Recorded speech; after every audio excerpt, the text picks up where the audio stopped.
Problemi pas zgjidhur tash 8 muaj vazhdon të jetë shpërthimi i ujrave të zeza në një pjesë të rrugës B, që kur komuna e Prishtinës aty hapi një kanal. Punimet e komunës i ndaloi pronari i tokës, i cili pas kamerës tha për atë vend që komuna duhet të zhvendosë pusetën nga prona e tij. Por komuna u detyrua të ndërhyjë për të ndalë rrjedhjen e ujrave të zeza e në këtë asistoi edhe policia.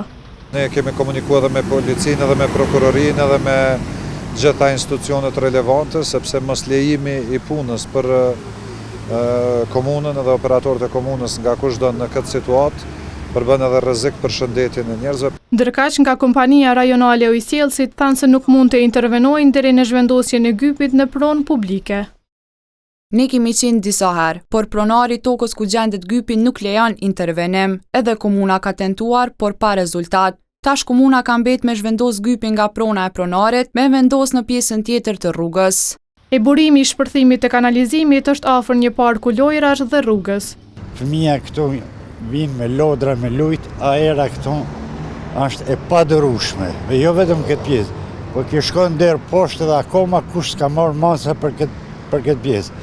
Ky është tepër i dëmshëm për qytetarë edhe pengon, se është kanalizimi i hapur. Ju po shpeshifni edhe vetë që këtu kundërmon. Komuna megjithatë premton se çështja do të zgjidhet shpejt.